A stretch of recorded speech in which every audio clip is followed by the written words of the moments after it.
So, what's the big idea behind Labor's economic plan if they get into power? Well, we're going to break it all down, diving right into a recent interview with Shadow Chancellor Rachel Reeves to really understand her vision for the UK economy. Okay, let's get straight to the heart of it. The entire message from Rachel Reeves really hinges on this one idea. She says her commitment to economic stability and fiscal responsibility is, and this is a direct quote, the bedrock. Now, that's not just a buzzword for her, it's the entire foundation for everything else Labor wants to do. But, that immediately brings up a huge question, right? If stability is the bedrock, what about everything else they want to build on top? How on earth do you balance that kind of ironclad discipline with the party's traditional social goals, like tackling poverty? That's the real balancing act we're going to explore here. So let's stick with that bedrock for a minute. Why this intense, almost obsessive focus on fiscal discipline? Well, Reeves argues it's a direct reaction to what she calls the economic mismanagement of the last parliament, where she says, it was ordinary people who ended up paying the price. And look, this isn't some abstract economic theory. She's talking about real, tangible things that affect people's lives. The whole goal here is to stop a repeat of a very specific scenario: soaring interest rates, inflation going through the roof, and that terrifying moment when people's pensions were put, in her words, in peril. So this focus on stability is really being framed as a shield for your finances. Okay, so saying you're all about stability is one thing. Talk is cheap, right? How do you actually make that promise real and something people can measure? Labor's answer is a set of what they're calling ironclad fiscal rules that they swear they will stick to. Reeves lays out 3 rules that she says are completely non-negotiable. First, no borrowing for day-to-day spending. You can think of it like not using your credit card to buy groceries. Second, the national debt can't just keep growing. It has to start shrinking compared to the size of the whole economy. And third, a much more immediate goal: get the deficit down this year. You put those together and it creates this sort of fiscal straitjacket they're promising not to wiggle out of. Now, if you've promised you won't borrow to pay for everyday things, well, that really only leaves one thing on the table: taxes. And that leads to probably the biggest question for any voter: whose taxes are going up? Reeves is trying to be very, very clear on where she's drawing the line. And here it is, the big promise. The interview confirms what's in their manifesto: no increases to the big, broad taxes that hit most working people. We're talking national insurance, the main rates of income tax, and VAT. They are, she says, completely off the table. Okay, so if you're not raising those big taxes, how are you going to raise any money? It leads you straight to the next obvious question: what about a wealth tax? It's something that gets talked about a lot, especially on the left. And this slide right here lays out their answer perfectly.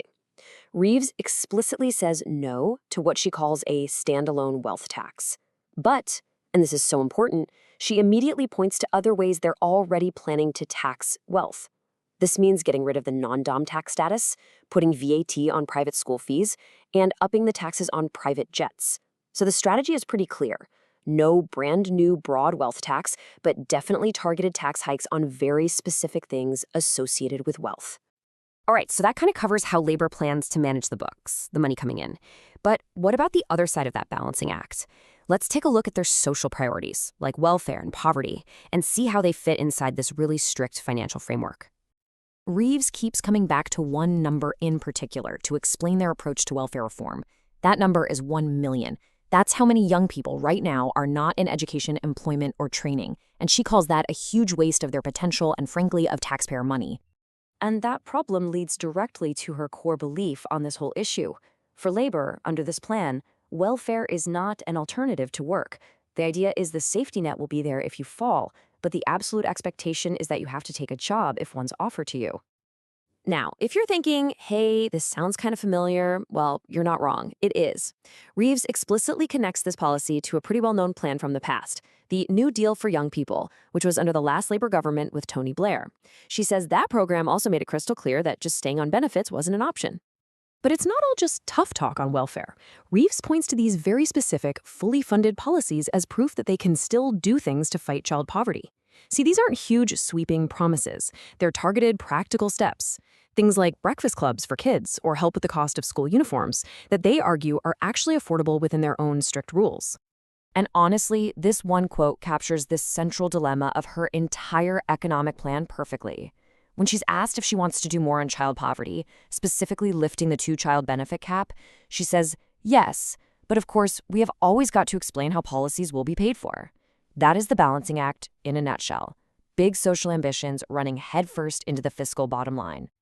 So let's just pull back for a second. When you put all these pieces together, what does it all mean? What kind of economic identity is Labour actually trying to build here, based on what the Shadow Chancellor is telling us? Let's just boil it down. This table gives us a really clear summary of the whole plan she's presenting.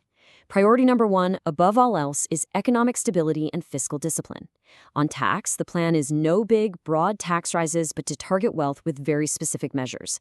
And for welfare, it's a safety net, for sure, but work is the absolute priority. That's the package. And that brings us right to the final crucial question.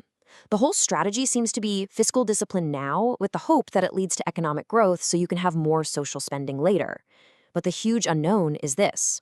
Can that tightrope walk, that balancing act, actually be maintained when you're faced with all the real-world pressures of actually being in government?